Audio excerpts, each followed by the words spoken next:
A massive earthquake off the coast of Russia triggers a huge tsunami in the Pacific Ocean. Enormous waves impacting Russia's Kuril Islands, parts of Japan, even prompting evacuations as far away as Chile and Peru. Tsunami alerts across the Pacific, Hawaii, the California coast, even New Zealand. But how can an earthquake, even a huge one, in one corner of the world's largest ocean, impact places 7,000 miles away? It's a bit like throwing a very, very large rock into the sea and then watching the waves propagate away from that rock. According to the National Oceanic and Atmospheric Administration and the National Weather Service, tsunamis are caused by a large and sudden displacement of the ocean, with waves possibly traveling over 500 miles per hour, as fast as a jet plane.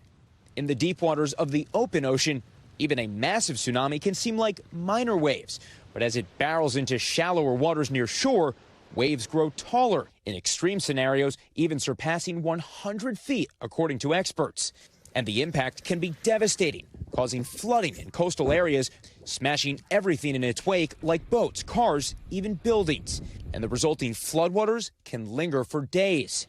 People swept away by the heavy current can drown in the floodwaters or be pulled back out to sea. In 2004, the third most powerful earthquake ever recorded struck off Indonesia, a massive 100-foot-high tsunami sweeping across Southeast Asia. The disaster ultimately killing around 230,000 people, one of the deadliest disasters in history. More recently, the 2011 Tohoku tsunami, caused by a 9.0 magnitude quake, killing almost 20,000 people and causing a major radioactive disaster when the reactor of the Fukushima nuclear power plant melted down. But with this latest tsunami top of mind, there's a plan in place to protect coastal communities. The Pacific is very good at tracking tsunamis. In the U.S., NOAA operates a high-tech system to track and warn about tsunamis, something it calls DART.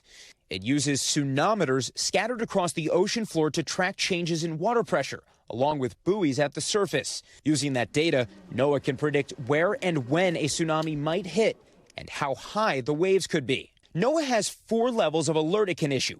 The highest level, warning, means a tsunami's impact is imminent or already happening, and that people in coastal areas should move to higher ground or further inland. The first thing to do is stop what you're doing and move to high ground. Lock up your houses, lock up your shops, and just move as quickly as possible in a calm way to high ground. And once you're in high ground, you are safe from these events. A combination of global cooperation and cutting-edge tech, hopefully giving people the best chance for survival when Mother Nature strikes.